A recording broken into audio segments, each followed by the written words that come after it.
Alors, comment programmer une réunion avec Zoom?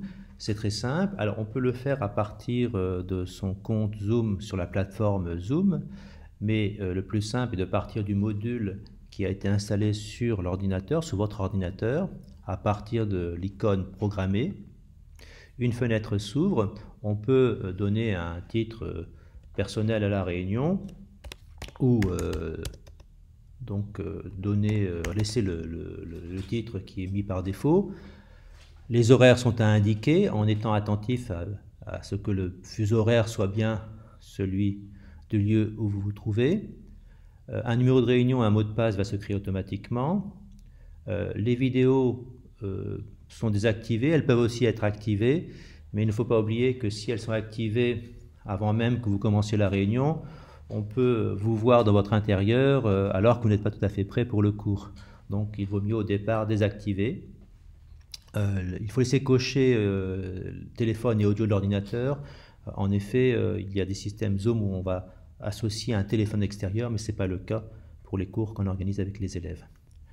La réunion peut être associée à un agenda que vous avez sur votre ordinateur, notamment Google Agenda.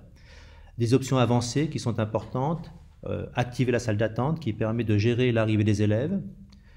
Ouvrir l'accès à la réunion avant l'arrivée de l'animateur, c'est aussi une possibilité intéressante. On peut la décocher également. Couper le son des participants à la rentrée peut être utile pour éviter un brouhaha au départ. Et enfin, on peut enregistrer automatiquement la réunion.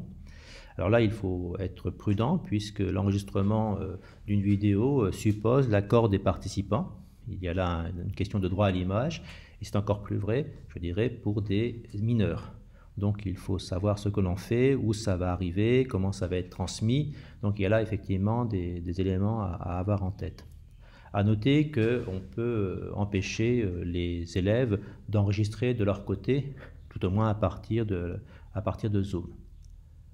À savoir également, c'est que dans la version gratuite de Zoom, la durée de la visio est au maximum de 40 minutes. Alors on peut immédiatement refaire une autre réunion dans les secondes qui suivent la fin de la première réunion.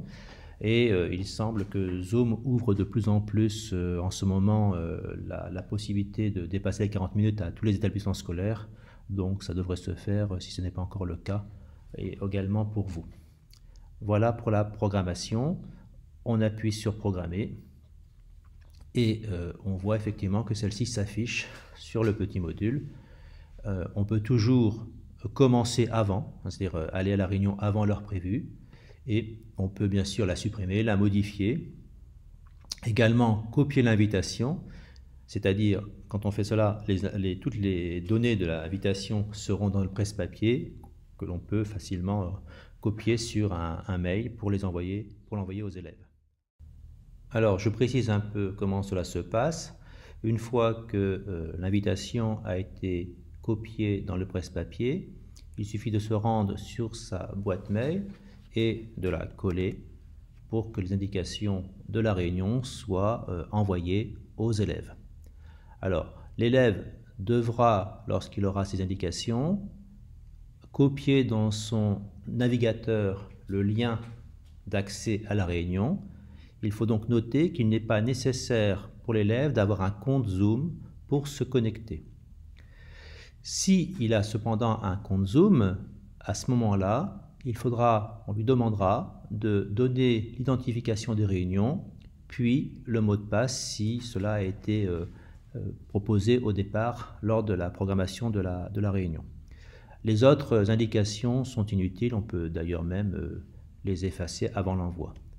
Naturellement, toutes ces indications pour la réunion peuvent être aussi fournies sur Pronote, éventuellement dans le post de Google Classroom, voire par tout autre moyen de communication avec les élèves.